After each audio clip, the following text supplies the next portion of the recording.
Band, Potawatomi and Dow, Michigan and Dodem, Kalamazoo, Michigan and Donjaba, but Reno, Nevada and Dada. Hello! My name is Teresa Melendez. My Anishinaabe name is Woman Walking Forward, and I'm a citizen of the Pokagon Band in Potawatomi. All those Potawatomis here. I'm Turtle Clan, originally from Kalamazoo, but I've had the honor of calling Nevada home for the last 12 years. And I'm here today to talk about Native Vote. When Native communities unite at the polls, we win. Across the country, we're the voting bloc that often tips the scales for Democrats. In Nevada, we made history in 2020 with the largest Native voter turnout ever. Yeah. And we broke that record again in 2022. Our votes in federal elections lead to real changes at the state level. Today, Nevada probably has the most progressive Indian tuition waiver and Native voting laws in the nation. We're really proud of that. I'm voting for Kamala Harris and Tim Walz because as an Indigenous organizer and advocate, I believe in leadership who work hand in hand with tribal councils, tribal leaders, and community organizers to address Indigenous issues and support Indigenous solutions. The Biden-Harris administration has done more for tribal nations than any administration before. We need to keep building on that progress by electing Kamala Harris, along with Governor Walz, a longtime Indigenous advocate. Together, they're fighting for a brighter future for tribal nations, and I'm proud to stand with them. It's important that our community shows up to the polls here in Nevada and in your communities too. We must vote, and you can vote today if you haven't already. If you have time, make the time. We are 9 days out from the election, which will have an impact on the rest of our lives and the lives of our children and our grandchildren and the 7 generations to come. There is no choice. Vice President Kamala Harris and Governor Tim Walz make sure the issues that impact us are heard in the White House. Now, please join me in welcoming our next Vice President, Governor Tim Walz. Born in a small town, and I live in a small town. I die in a small town, oh, strong for me too. Wow. Well,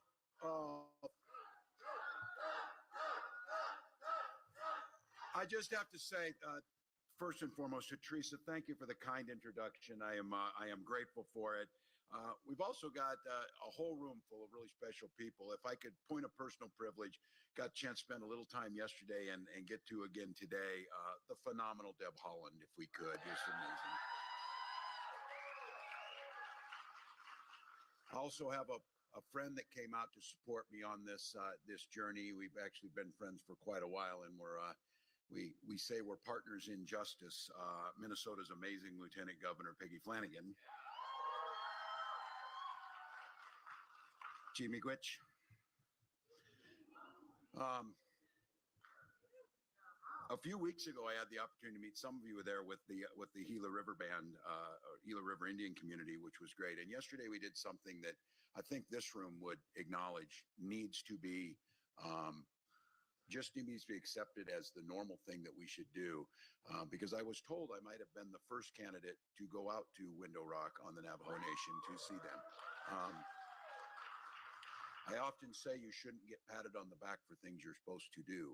And candidates need to go to that important community. And it was a privilege to stand on that land. It was a privilege to stand in front of that important monument, and grateful for that.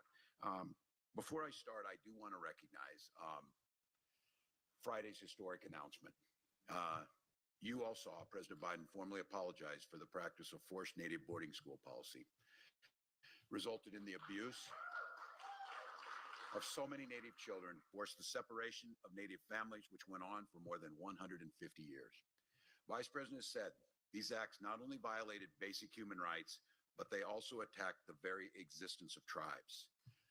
Biden-Harris administration has created an official list of boarding schools that receive federal support, identified dozens of graves, marked and unmarked, started an oral history project to collect the stories and preserve the records of the survivors. So whatever happened can never be denied. Hopefully, by learning our nation's full history, we'll be a better nation in future generations. So I would ask if we could, let's just take a moment of silence for those who are lost in this shameful policy.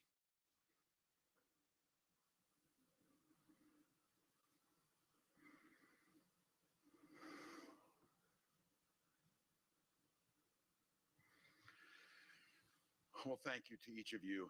You busy folks, you came out today. We're really grateful. Probably not surprising to you that I'm kind of keeping count that we got 9 days left till an election. So we're running, as you might see. Somebody said, it looks like you're running like everything's on the line. We are, because everything's on the line. I'm proud to be on this ticket with Kamala Harris. As she tells her story, for her entire career, she's had one client, the people. She stood with women and children against predators and abusers, worked for seniors and workers against the fraudsters and big corporations. She worked for families and communities against transnational gangs and drug traffickers. And when people came to her and asked for help, she never asked them if they were Republican or Democrats. The only thing she asked was, how can I help? Kamala and I recognize the promises that this country has made. We will safeguard and strengthen the bonds between our nations, uphold our trust and treaty obligations, honor tribal sovereignty, promote tribal consultation, and ensure tribal self-determination.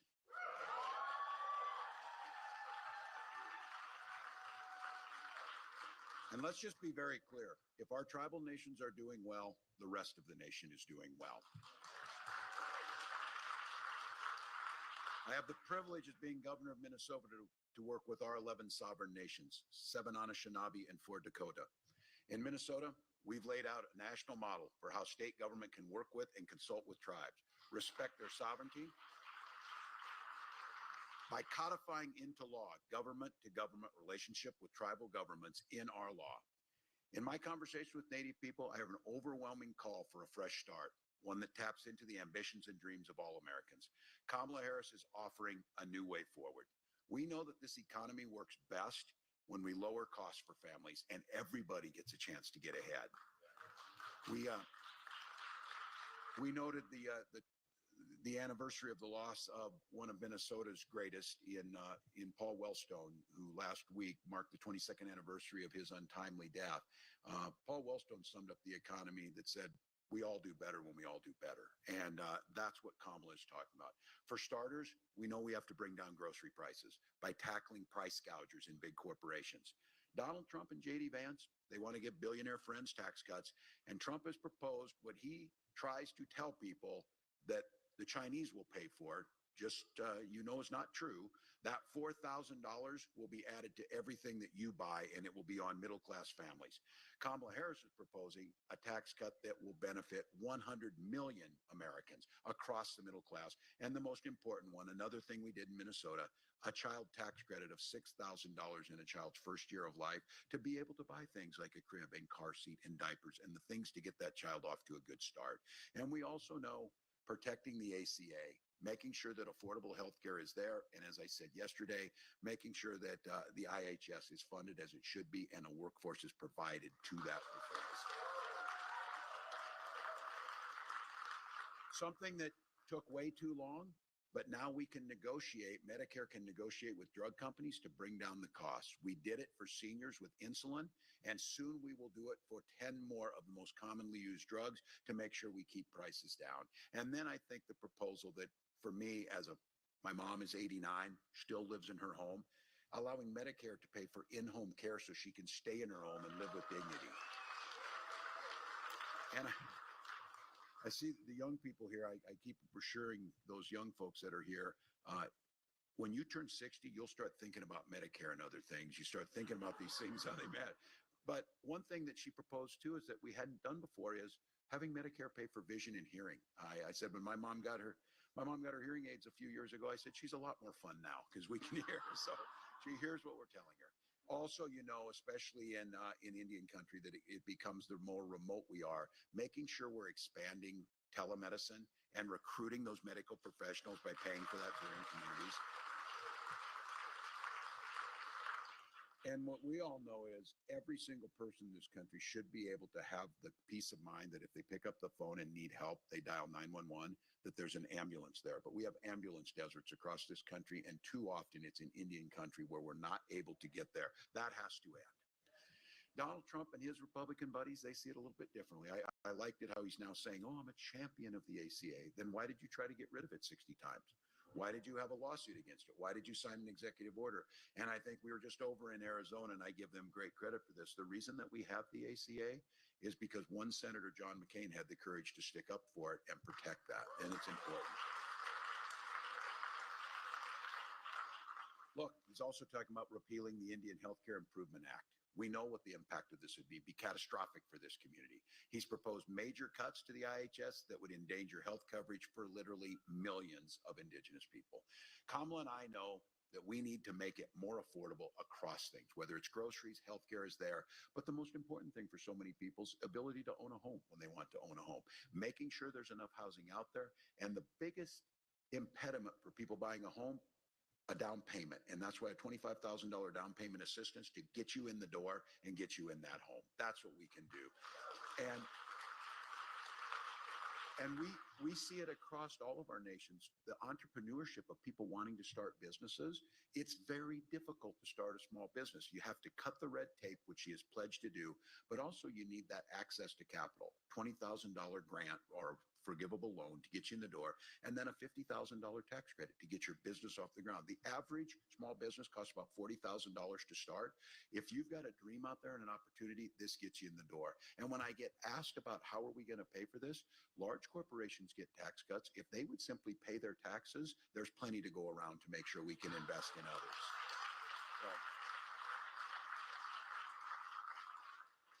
And look, we want to make sure that we're there when it matters most. She's the one who cast the tie-breaking vote on the single largest investment into tribal investment in history, $32 billion that came from the COVID relief funds. We know.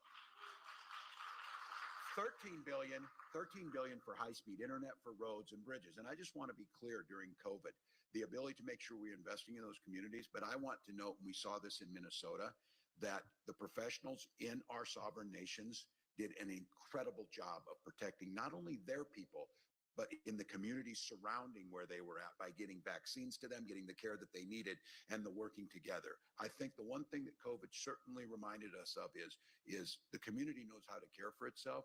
We just need to make sure that we deliver the promised resources so that they can put it out and improve people's lives.